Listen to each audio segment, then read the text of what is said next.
Uh, so looking at the trends, I think so Congress seems to have fallen down, especially in north, but gaining up in south. How do you see that? See, the trends went on the expected lines, where we knew from the beginning we were fighting a big stalwart in North Goa, a five-time winner. Definitely, we had to climb a great wall, and therefore, Shripa, then they had every advantage. And South Goa has always been known to be a Congress bastion, and it was a good thing that everyone worked in both the constituencies, and we could retain the South Goa seat. Not with much MLAs. Three MLAs, you all were able to put up a huge fight. So how do you see yourself, especially when you were appointed as the coordinator for North Goa? See, I think a lot of connect has taken place, but we must realize one thing: there's a difference between parliamentary elections and assembly elections, and there are different grounds on which people vote, either for parliamentary or for assembly elections.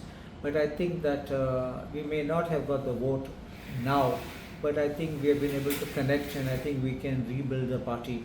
And from wherever we are lost and whatever mistakes we have made, we will be able to have a chance to improve and definitely demonstrate our strength. Was it expected in South Goa with the way the trend still that Captain Virato is leading? Of course, there was no doubt from the beginning.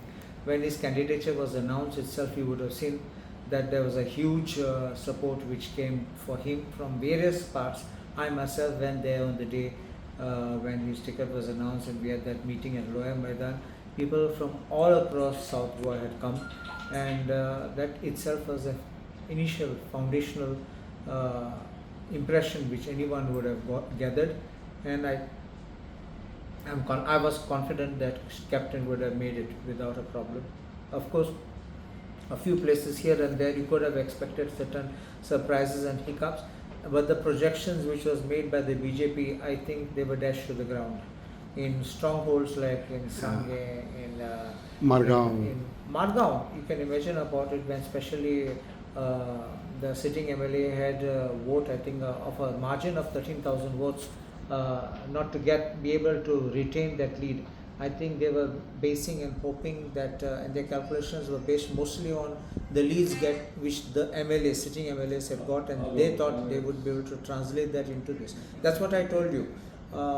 See, what could have happened in assembly segment, assembly election, that voting pattern which went would not necessarily get converted for a parliamentary election. So what does this mean for Congress as far as upcoming assembly elections, though 3 years are there?